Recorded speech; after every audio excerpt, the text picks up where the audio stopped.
السلام علیکم دوستوں، آج ہم لوگ سننے والے ہیں مفتی سلمان ازہری کو، جو اس دور کے مرد مجاہد مانے جاتے ہیں۔ اور یقیناً وہ کیسے مرد مجاہد نہ ہو کہ جب بھی ناموں سے رسالت پر حملہ ہوا ہے تو کسی کے قلم اٹھے یا نہ اٹھے، مفتی سلمان ازہری کا قلم ضرور بول پڑتا ہے۔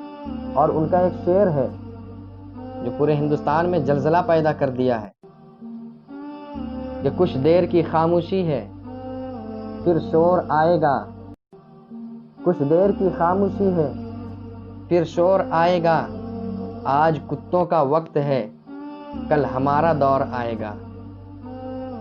تو چلیے زیادہ بات نہ کرتے ہوئے کہ یہ مفتی سلمان ازہری ہے کون اور یہ کن کے صاحبزادے ہیں، انہی کے زبان سے سنتے ہیں۔ قبلہ میں چاہوں گا خاص طور پر آپ اپنے والد گرامی، چونکہ وہ بھی ایک بڑی شخصیت ہیں، زبردست عالم دین ہے، تو ان کا تعارف آپ ارشاد فرمائیں۔ میرے والد گرامی حضرت مولانا محمد ابن حسن رضوی مصباحی علیہ الرحمہ وفات پا چکے، اللہ تبارک و تعالیٰ ان کی تربت پر رحم و کرم فرمائے۔ آمین آمین۔ بچپن سے ہی اپنے والد سے پڑھتے رہے۔ میرے دادا بھی بڑے عالم دین تھے، شہر کے قاضی بھی تھے، اور اس وقت ہمارے والد گرامی پڑھنے کے لیے باہر کہیں جانا چاہتے تھے، تو اس وقت میرے والد کے ایک استاد تھے مولانا تقی الدین رحمۃ اللہ علیہ، وہ اپنے ساتھ ان کو راجستھان لے گئے۔ اچھا۔ اور وہاں پھر کمیٹی کے کچھ معاملات ہوئے تو حضرت ہمارے والد کو تنہا چھوڑ کر چلے گئے جب ان کی عمر 9 سال کی تھی۔ میرے والد فرماتے ہیں کہ اس وقت جو ہے میرے سامنے ایسی دقتیں تھیں کہ کمیٹی والے میرے استاد کے نام پر مجھ کو بھی کہنے لگے کہ تمہارے جو استاد لے کر کے آئے تھے وہ چلے گئے، تم یہاں کیا کر رہے ہو؟ کرناٹک سے آئے ہو راجستھان۔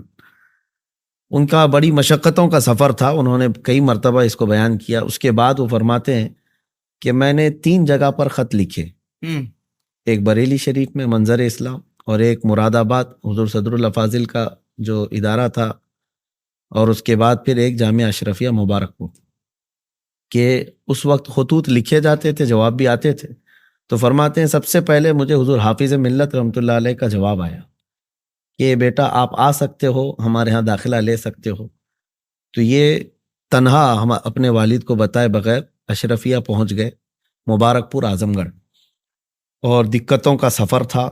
فرماتے ہیں کہ داخلہ میرا ہو گیا، میں بڑی خوشی سے حضرت کی شاگردی میں رہا، پڑھائی چل رہی تھی۔ پھر ہمارے دادا کو بعد میں خبر ہوئی کہ مولانا تقی الدین صاحب ہمارے بیٹے کو اکیلا چھوڑ کر دوسری جگہ چلے گئے، اور ان کے ساتھ یہ حالات ہوئے۔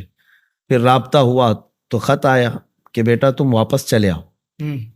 اب ہمارے والد صاحب یہ کہنے لگے کہ نہیں، اب مجھے جانا نہیں ہے۔ ہمارے دادا مزاج کے بڑے سخت تھے اور پابند شرابی اتنے کہ بہت چھوٹی چیزوں پر بھی بہت سختی فرمایا کرتے۔ اللہ۔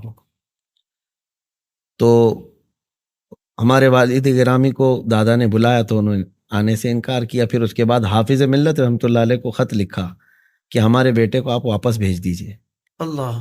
یہ میں اس لیے عرض کر رہا ہوں کہ اس میں بہت ساری عبرتیں ہیں، بہت سارا درس ہے جو نئے طلباء ہیں ان کے لیے۔ جی جی۔ تو حافظ ملت رحمۃ اللہ علیہ بلاتے ہیں ہمارے والد کو، چھوٹی عمر تھی، کہا کہ بیٹا دیکھو تمہارے والد کا خط آیا ہے، تمہیں وہ بلا رہے ہیں، واپس چلے جاؤ۔ وہ کچھ ناراض لگتے ہیں، وہ یہاں پڑھانا نہیں چاہتے، کیونکہ اس وقت اعظم گڑھ کی ایک امیج الگ تھی، بہت الگ انداز سے سمجھتے تھے کہ یہ ایک بہت دور علاقہ ہے، پتہ نہیں کیا ہو جائے گا۔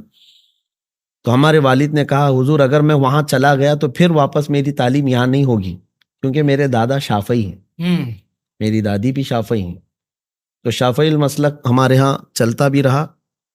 ہمارے والد گرامی جو ہے حضور حافظ ملت کی ابتدا میں وہ حنفی تھے۔ اللہ۔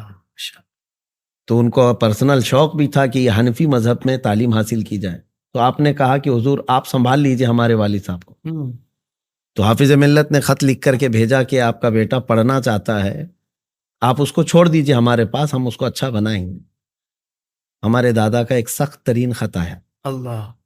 کہا کہ میں خود بھی عالم ہوں، میں اپنے بیٹے کو کیسے بنا سکتا ہوں جانتا ہوں، آپ اگر ہمارے بیٹے کو واپس نہیں بھیجیں گے تو میں آپ کے مدرسے کو بند کروا دوں گا۔ یا میں بہت بڑا ایکشن لے لوں گا. تو یہ خط جب پہنچا حضور حافظ ملت رحمۃ اللہ علیہ تو گھبرائے. کمیٹی والے بھی تھے اس وقت. انہوں نے کہا کمیٹی والوں نے کہ حضور ایک بچے کے لیے آپ اتنا بڑا رسک کیوں اٹھانا چاہتے ہیں؟ یہ صاحب کون ہیں کیا معلوم ہے اتنا خط سختی کے ساتھ لکھے ہیں. تو سب لوگ بیٹھے ہوئے تھے. ہمارے والد کو بلاتے ہیں حضور حافظ ملت, فرماتے ہیں کہ بیٹا آپ چلے جاؤ, آپ چلے جاؤ, اس لیے کہ تمہارے والد جو ہے یہ اتنا سخت خط لکھتے ہیں. تو ہمارے والد کہتے ہیں کہ میں حضور حافظ ملت کے دامن کو پکڑا اور کہا کہ ٹھیک ہے حضور, میرے والد کا حکم اور آپ کا حکم, لیکن میں جا رہا ہوں. جانے کے بعد خدا نہ خواستہ اگر میری لائن چینج ہو گئی تو اس کے ذمہ دار آپ ہوں گے. اللہ اکبر. تو حافظ ملت فرماتے ہیں ان کو سینے سے لگا لیا اور وہیں بیٹھ کر کے ہمارے دادا کو انہوں نے خط لکھا, آپ کا بیٹا ہے نہیں, یہ میرا بیٹا ہے, آپ جو ایکشن لے سکتے ہیں لے لیجیے, ہم اس کو نہیں بھیجیں گے. 6 سال تک نہیں بھیجا ان. 6 سال تک, کیونکہ چھٹیاں ہوتی تھی ہر شعبان میں سارے طلبہ چلے جاتے تھے, لیکن میرے والد کو حضور حافظ ملت اپنے گھر میں رکھتے تھے. ایسی شفقتیں تھیں, ایسی شفقتیں تھیں, محبتیں تھیں. لیکن اس کے بعد ہمارے دادا کو جب یہ خط آیا تو مسکرا کر کے رکھ دیے. کہا کہ جب اتنی زیادہ شفقت کرنے والا استاد ہو تو وہاں سے بلانا مناسب بھی نہیں. کیا کہنے, واہ واہ واہ.